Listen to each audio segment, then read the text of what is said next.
క్రీస్తునందు చేరువచ్చిన ప్రియులైన దేవుని పిల్లలందరికీ ప్రభు అయిన యేసుక్రీస్తు వారి పేరట నా ప్రత్యేకమైన వందనాలు తెలియజేస్తూ ఉన్నాను. ఇంత మంచి సమయాన్ని మనకు అనుగ్రహించిన తండ్రి అయినటువంటి దేవునికి ప్రభు అయిన క్రీస్తు వారి పేరట నా కృతజ్ఞతాస్తుతులు చెల్లిస్తూ ఉన్నాను. ప్రియులారా, ఒక ప్రాముఖ్యమైన సంగతిని మనము దేవుని గ్రంథంలో నుంచి తెలుసుకుందాం.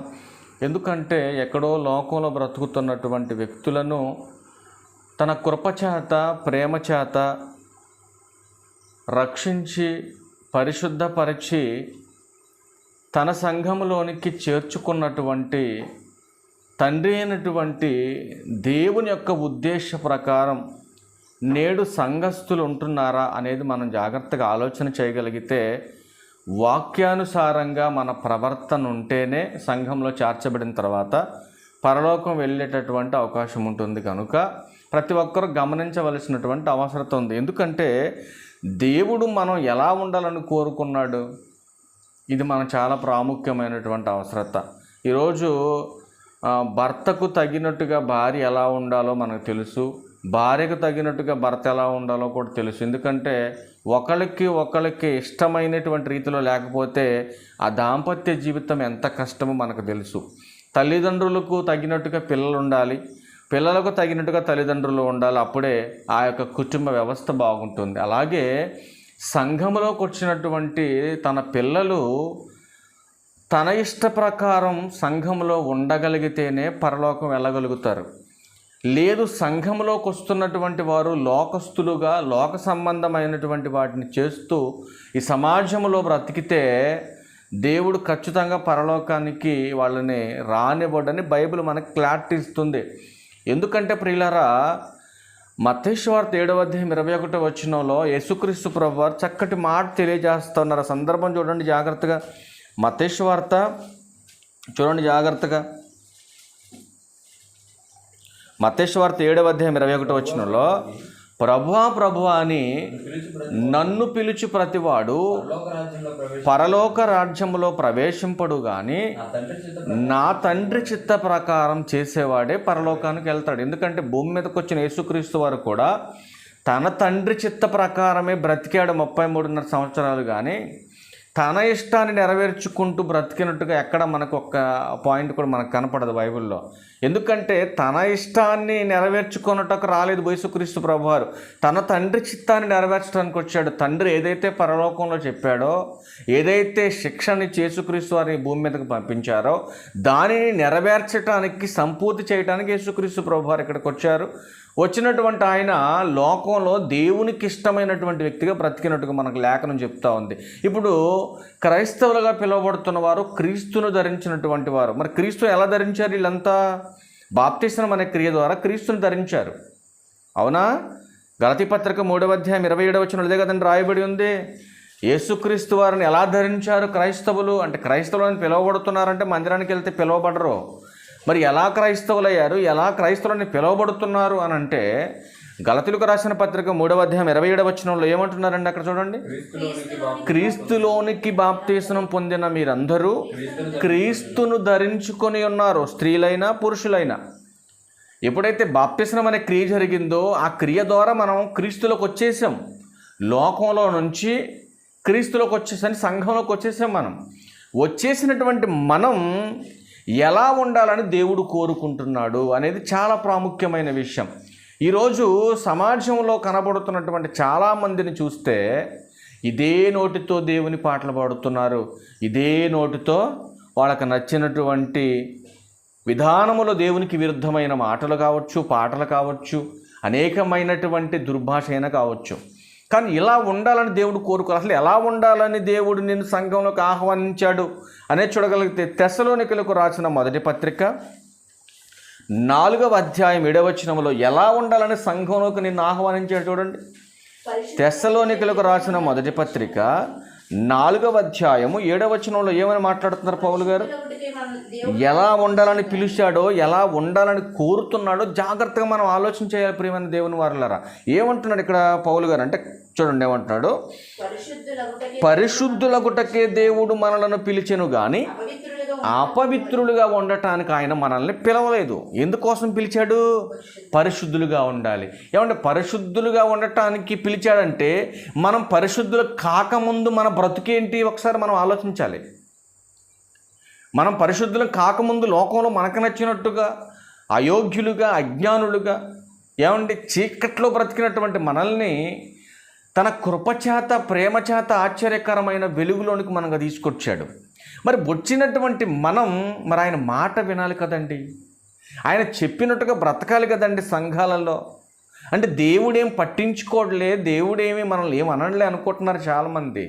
యేసుక్రీస్తు వారు భూమి మీదకి వచ్చినటువంటి ఆ కాలంలోనే యేసుక్రీస్తు వారి మాటే విననటువంటి కొంతమంది యూదులు ఆయన చుట్టూ చేరారు.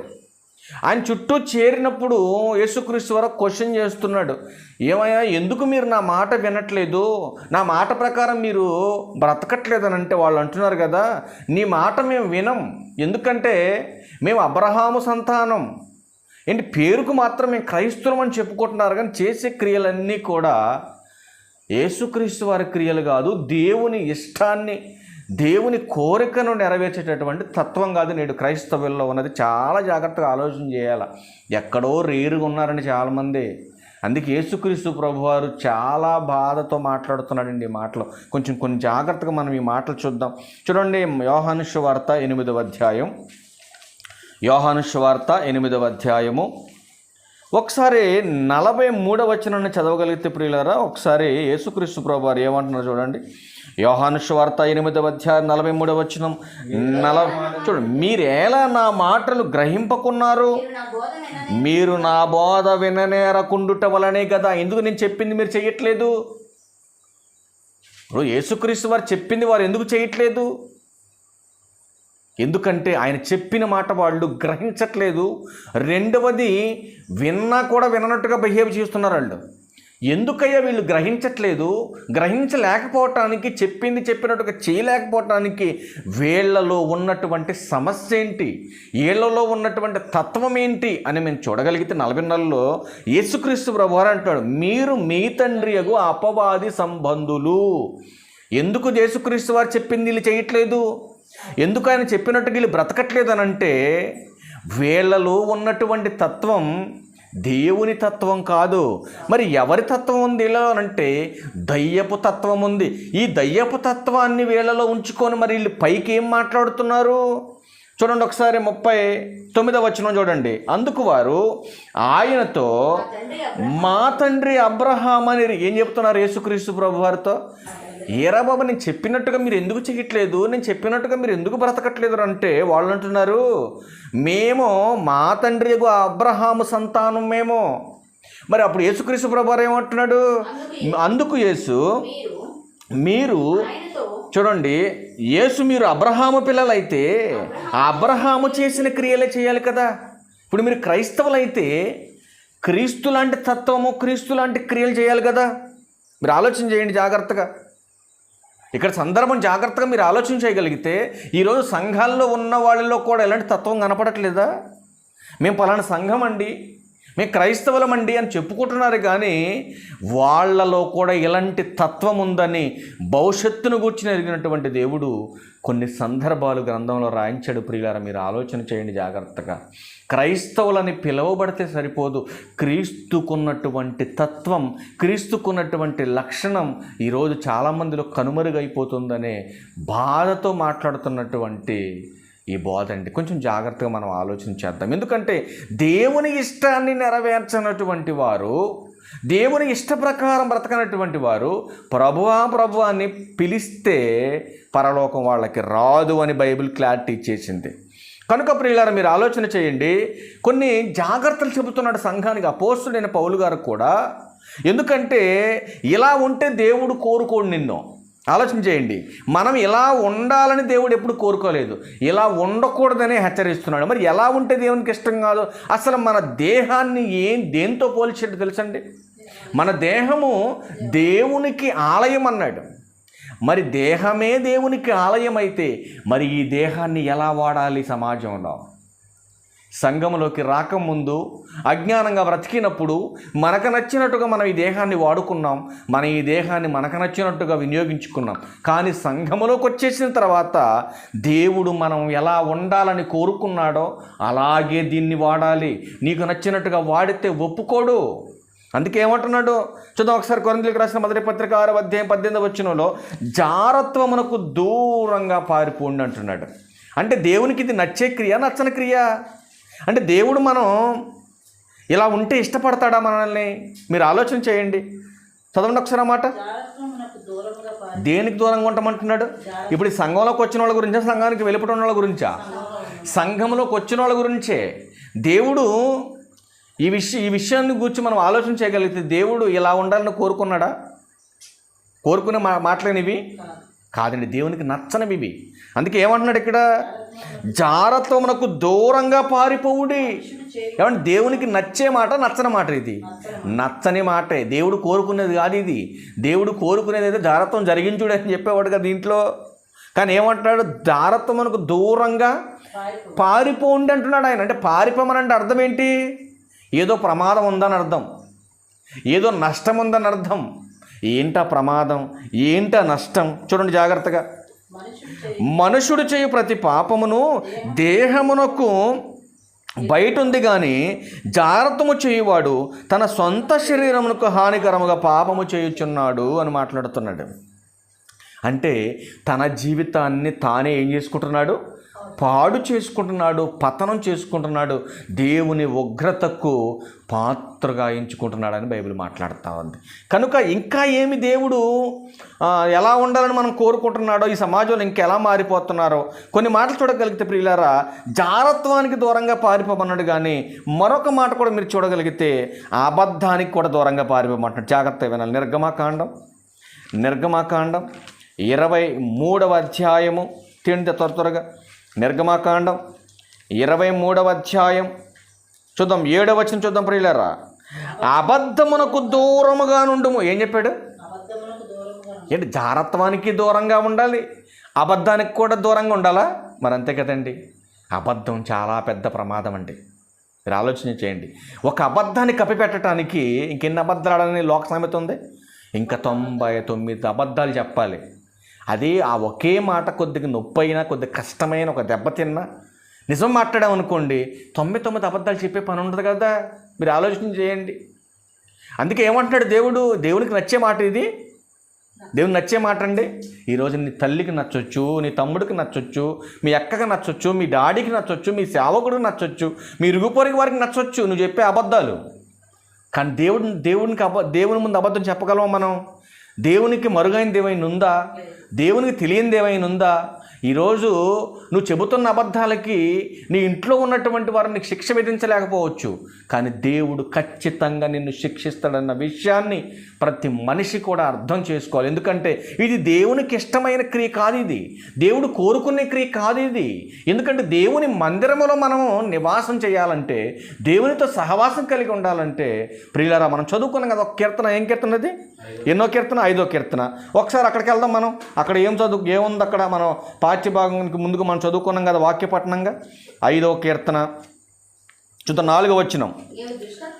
నీవు దుష్టత్వమును చూచి ఆనందించు దేవుడవు కావు. ఏమండి ఇప్పుడు చూపించిన ఈ 2 మాటలు, జారత్వం కానీ అబద్ధం కానీ, ఈ 2 దేవునికి ఇష్టమైనవా, ఇష్టం కానివా? ఇష్టము కానివి. ఎందుకంటే దేవుడు దుష్టత్వమును చూసి ఆనందించుడు కాదు ఆయన. ఎందుకంటే దుష్టుని సంబంధులుగా, దుష్టత్వపు లక్షణాలు కలిగిన వారుగా మీరుంటే దేవుడు ఇష్టపడడండి. ఎవరిని ఇష్టపడ్డాడో? సేవకుడైన, సంఘ పెద్దలైన, విశ్వాసులైన ఎవరైనా సరే దేవునికి ఇష్టమైనటువంటి క్రియలు కనుక మీలో ఉంటే దేవుడు మిమ్మల్ని యాక్సెప్ట్ చేయడు. అందుకే ఏమంటాడు కిందకు వచ్చేసరికి, చెడుతనమునకు నీ యొద్ద చోటు లేదు. ఏమండి ఇప్పుడు ఈ అబద్ధం అనేది చెడేనంటారా? చెడేనా? దాని చోటు ఉందా దేవుని దగ్గర? యేసుక్రీస్తు ప్రభువు ఒక మాట అంటాడండి, నీ మాట అవునంటే అవును, కాదంటే కాదు. దానికి వ్యతిరేక పర్యాయంగా మనం మాట్లాడితే అది ఎవరి నుంచి పుట్టింది? దుష్టుని నుండి పుట్టినదని మాట్లాడుతుంది గ్రంథం. అంటే మనం అబద్ధాలు చెప్పడానికి అలవాటు పడిపోతున్నాం. అంటే మనం ఎవరి సంబంధులం? దుష్టుని సంబంధులం. ఇది దేవుడు కోరుకునే తత్వం అని అంటే ఈ తత్వం దేవుని కోరుకునేది కాదు. ఇది మరికొన్ని మాటలు మీరు చూడగలిగితే ప్రియమైన దేవుని వారలారా, మరికొన్ని మాటలు ఇలాంటి స్వభావాలన్నీ కలిగినటువంటి వారు ఎలా నేర్చుకుంటున్నారు? ఈ స్వభావాలన్నీ ఎట్లా వస్తున్నాయి వీళ్ళకి? ఏమంటే నా పిల్లోడు మంచోడండి, నా కూతురు మంచిదండి, నా భార్య మంచిదండి, నా భర్త మంచిదండి. ఎలా నేర్చుకున్నారు ఏంటోనండి అబద్ధాలు చెప్పటం అని అంటే బైబిల్లో చక్కటి క్లారిటీ కలిగిన మాట చెబుతున్నాడు. కొరింథీయులకు రాసిన మొదటి పత్రిక 15వ అధ్యాయం 33వ వచనం చూడండి ఏమంటున్నాడో.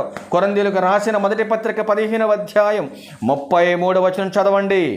ఎవరి నుంచి వస్తున్నాయో ఈ అబద్ధాలు, ఎవరి ద్వారా ఈ సమాజంలో ఉన్నటువంటి క్రైస్తవులు నేర్చుకుంటున్నారో ఏమంటున్నాడు చూడండి. పౌలు గారు సంఘానికి చెప్తున్నాడు, కొరింథీ సంఘానికి, మోసపోకుడి, దుష్ట సాంగత్యం మంచి నడవడిని చెరుపును. చూసారండి, ఎవరితో సాంగత్యం చేస్తే నీకున్నటువంటి నీతి, దేవుడు కోరుకున్నటువంటి తత్వం కోల్పోతున్నావు అని మాట్లాడుతుంది గ్రంథం. అని అంటే దుష్ట సాంగత్యం మంచి నడవడిని చెరిపేస్తుంది. కనుక నీతి ప్రవర్తన గలవారే ఏకనైనా మేల్కొని.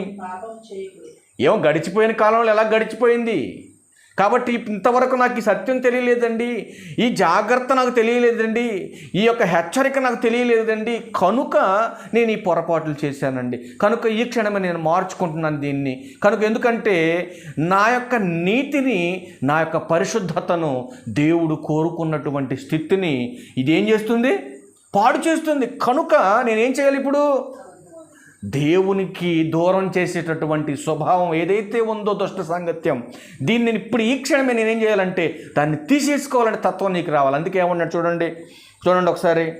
నీతి ప్రవర్తన గలవారే మేల్కొని పాపం చేయకూడి, దేవుని గూర్చిన జ్ఞానం కొందరికి లేదు అని మాట్లాడుతూ మీకు సిగ్గు కలుగుటకై ఇట్టు చెప్పుచున్నాను అంటున్నాడు. ఇట్లాంటి స్వభావం, జాగ్రత్తం కానీ, అబద్ధాలు కానీ, దేవునికి నచ్చనటువంటి క్రియలు ఏవి చేస్తున్నా అవి దుష్ట సాంగత్యము అంటున్నట్టు.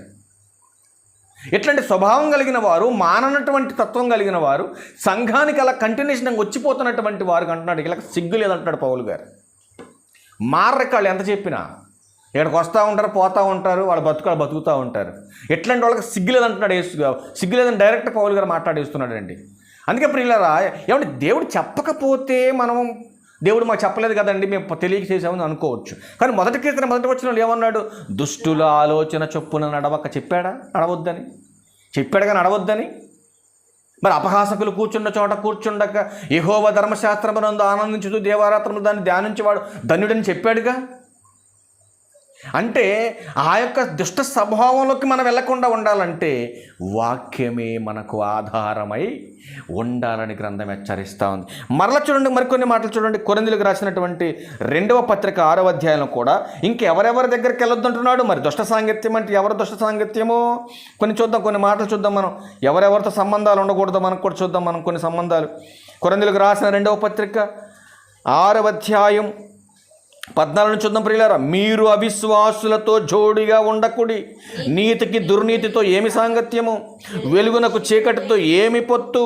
చూడండి, క్రీస్తునకు బెలియాలతో ఏమి సంబంధము, అవిశ్వాసితో విశ్వాసికి పాలెక్కడిది. చూసారండి మాటలు ఉన్నాయి ఇక్కడ. ఎవరితో ఉండొద్దు అంటున్నాడు? జోడిగా. మొదటి కీర్తన దగ్గరికి వెళ్ళిపోవాలి మీరు. ఎవరితో జోడిగా ఉండొద్దు అంటున్నాడు? అవిశ్వాసులు అంటే ఎవరు? దుష్టుని సంబంధులు.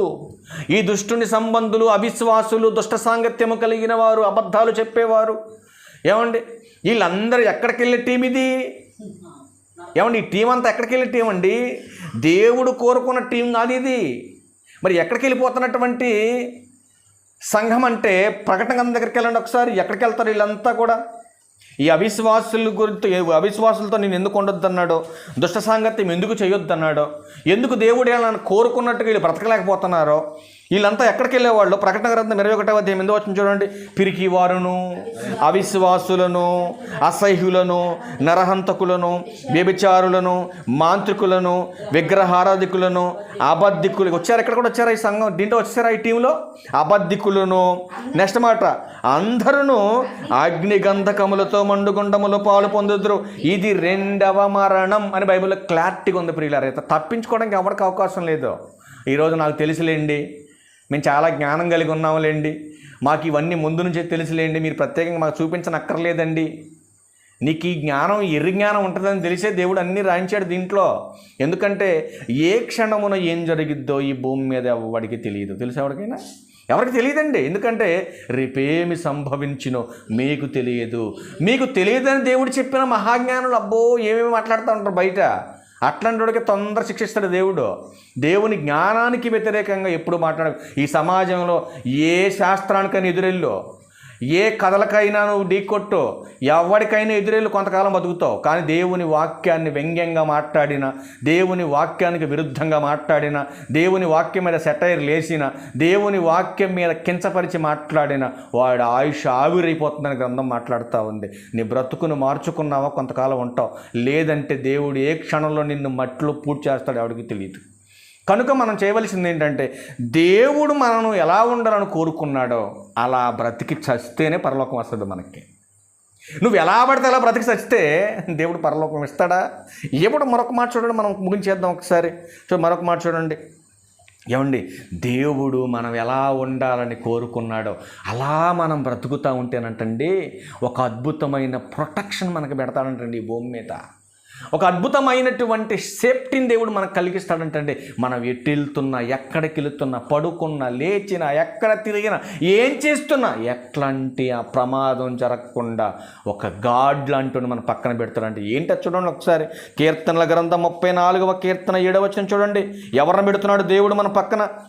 దేవుడు కోరుకున్నట్టుగా నువ్వు బ్రతికితే ఎవరుంటారో పక్కన చూడండి. 34వ కీర్తన 7వ వచనం చూడండి. 34వ కీర్తన. యెహోవా యందు భయభక్తులు గలవారి చుట్టూ ఆయన దూత కావలియుండి వారిని రక్షించును. నువ్వు నీకు నచ్చినట్టుగా బ్రతికేసి పడుకునే ముందు దేవాని బంగారు దూతలను కావలుగా పెట్టంటే పెట్టడో. అదంతా ఎప్పటి నుంచో మనం అజ్ఞానంతో నేర్చుకున్న పిచ్చి ప్రార్థన అది. నీకు నచ్చినట్టుగా బ్రతికేసి మోకాళ్ళు వేసేసి కష్టం వచ్చినప్పుడు, బాధలు వచ్చినప్పుడు, నీ అవసరాలు తీర్చుకోవటానికో లేకపోతే తినది అరిగించుకోవటానికో నువ్వు ప్రార్థన చేస్తే దేవదూతలను పెట్టడో. మరి ఏ దూతలు పెడుతున్నారు వీళ్ళు? ఏమంటే బంగారు దూతలను కావలగా పెట్టయ్యా అని ప్రార్థన చేస్తున్నారు. నువ్వు పెట్టమనగానే పెట్టేస్తాడేంటి? ఆలోచించు. ఒక కానిస్టేబుల్ మా ప్రొటెక్షన్ కోసం పంపించమంటే 100 రాసి పెట్టాలి అడిగి, అప్పుడు పంపిస్తాడు నీ ఇంటికి. దేవుడు పంపించేస్తాడండి పరలోకం నుంచి దేవదూతల్ని. మరి ఎలా పంపిస్తాడు ఆయన? దేవుడు దేవదూతలను మన దగ్గరికి. చూడండి ఏమంటున్నాడు చూడండి. దేవుడు మనం ఎలా ఉండాలని కోరుకున్నాడో అలా నువ్వు బ్రతికితేనే దేవదూతను నీకు ప్రొటెక్షన్గా పెడతాడు. ఆ ప్రొటెక్షన్గా పెట్టినటువంటి దేవదూత నిన్ను రక్షిస్తూ ఉంటాడు. ఏదైనా ప్రమాదం వస్తుందా దాన్ని తప్పిస్తాడు, ఏదైనా జరగబోతుందా కాపాడుతాడు. ఆ ప్రొటెక్షన్ నీకు కావాలి. అది సంపాదించాలంటే నువ్వు ప్రార్థన చేస్తే రాదు, నీ ప్రవర్తన మార్చుకుంటూ వస్తుంది.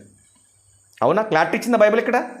అది తెలియదని చాలామందికి, ఇవన్నీ అర్థంగా చాలామందికి. అందుకే ఏమంటున్నాడు, ఒకవేళ దేవుడు చెప్పినా, దేవుడు కోరుకున్నట్టుగా నువ్వు బ్రతకకపోయినా, దేవుని వాక్య జ్ఞానానుసారంగా నువ్వు బ్రతకకుండా ఈ సమాజంలో నాకు నచ్చినట్టుగా నేను బ్రతుకుతానండి, నాకు చదువు ఉందండి, డబ్బు ఉందండి, పరపతి ఉందండి, పలుకుబడి ఉందని అధికముగా దుర్మార్గ పనులు చేస్తే, బుద్ధిహీనంగా తిరిగితే, దేవుడు నీ తల్లి గర్భంలో నిర్ణయించినటువంటి కాలానికంటే కూడా ముందుగానే నువ్వు ఎలా చనిపోతావు క్వశ్చన్ వేస్తానండి దేవుడు.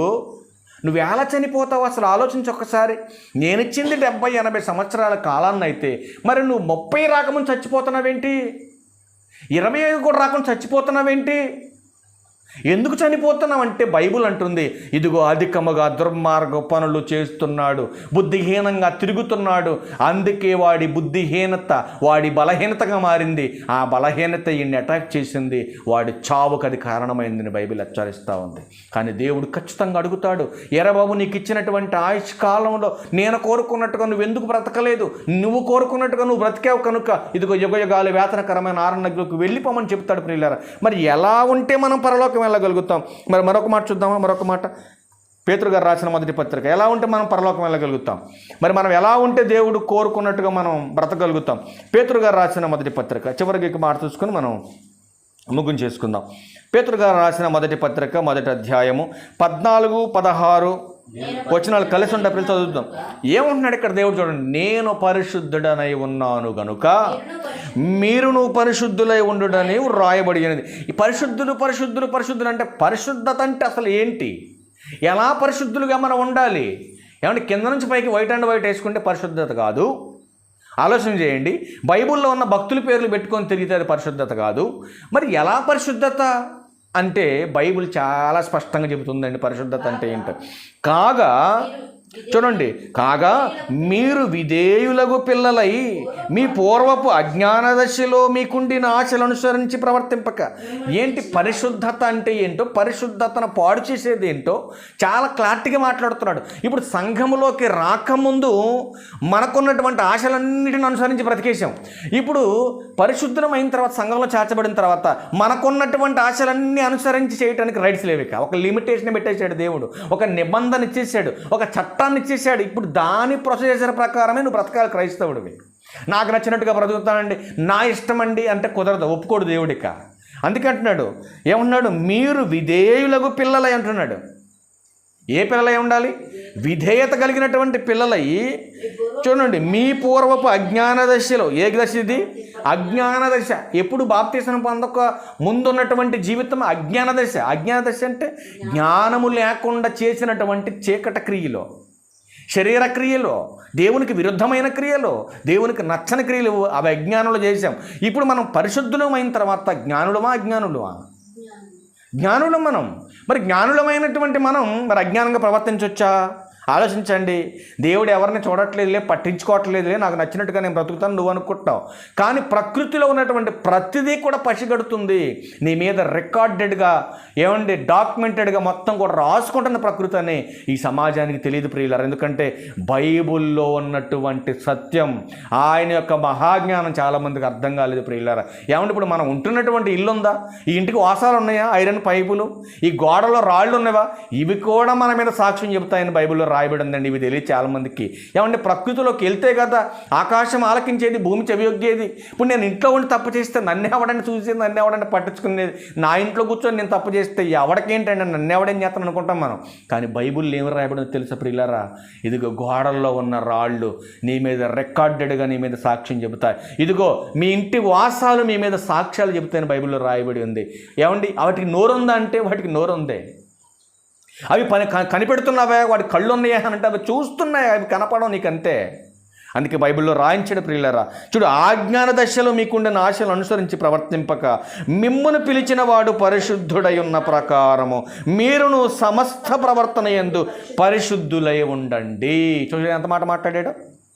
మిమ్మల్ని పిలిచిన వాడు పరిశుద్ధుడు అంటే పిలవటానికి ముందు, ఆ పిలుపు అందుకోవటానికి ముందు మనం ఎక్కడ ఉన్నాం? చీకట్లో ఉన్నాం, అజ్ఞానంలో ఉన్నాం, మనకు నచ్చిన క్రియలు చేసాం. ఇప్పుడు పిలుపు అందుకున్నాం, పిలుపులోకి వచ్చేసాం. మనం వచ్చేసిన తర్వాత మిమ్మును పిలిచిన వాడు ఎలాంటి పరిశుద్ధుడో మీరు కూడా పరిశుద్ధులుగా ఉండాలి. ఎందుకంటే దేవునికి పక్షపాత ధోరణి లేదు. 17 వచనం చూడండి, 17 వచనం చూడండి. అందులోనే పక్షపాతము లేకుండా క్రియలను బట్టి ప్రతి వారిని తీర్పు తీర్చువాడు తండ్రి అని మీరు ఆయనకు ప్రార్థన చేయుచున్నారు గనుక మీరు పరదేశులై ఉన్నంత కాలం భయముతో గడుపుడు. ఎలా ఉండాలంటే పరదేశులం అంటే మన ప్రాణం పోయే వరకు మనం ఈ భూమి మీద భయముతో భక్తితోనే గడపాలి అని దేవుడు హెచ్చరిస్తున్నాడు. చెప్పండి, ఇప్పుడు దేవుడు మనం ఎలా ఉండాలని కోరుకున్నాడు? ఇప్పుడు చెప్పండి. పరిశుద్ధులుగా, దేవుని యందు భయము భక్తి కలిగిన వారుగా మనము నీతిగా బ్రతకగలిగితేనే దేవుడు కోరుకుంటాడు మనల్ని, లేదంటే రిజెక్ట్ చేస్తాడు దేవుడు మనల్ని. కనుక ప్రియులారా మీరు గమనించండి, దేవుడు ఇష్టపడుతున్నట్టుగా, దేవుడు కోరుకున్నట్టుగా దేవుని చిత్తాన్ని నెరవేర్చేవారుగా ఉంటేనే అప్పుడు ప్రభు ద్వారా మనం పరలోకం వెళ్ళగలుగుతాం. లేదు నాకు నచ్చినట్టుగా నేను బ్రతికేస్తాను, ప్రభు అని ప్రార్థన చేస్తానంటే ప్రభు అంటున్నాడు మీరెవరో నాకు తెలియదు. మరి నా తండ్రి చిత్తాన్ని నెరవేర్చినటువంటి వారు నన్ను ప్రభు అంటూ ఉపయోగం ఏముంది?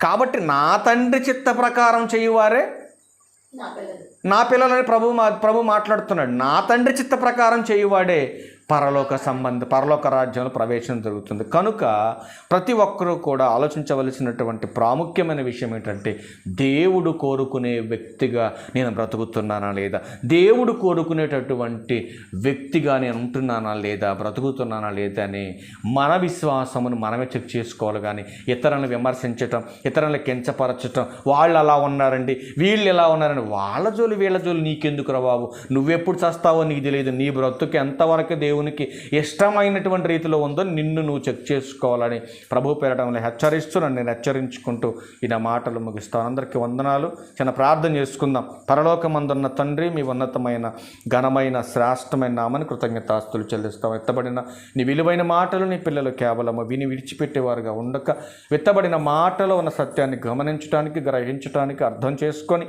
ఆ మాటల ప్రకారం వారి గైకుని నడుచుకోవడానికి మీ సహాయం అనుగ్రహించి నడిపించమని క్రీస్తు వారి పేరట ఈ ప్రార్థన విన్నపములన్నీ కూడా అడిగి వేడుకొనుచున్నాము తండ్రి. ఆమేన్.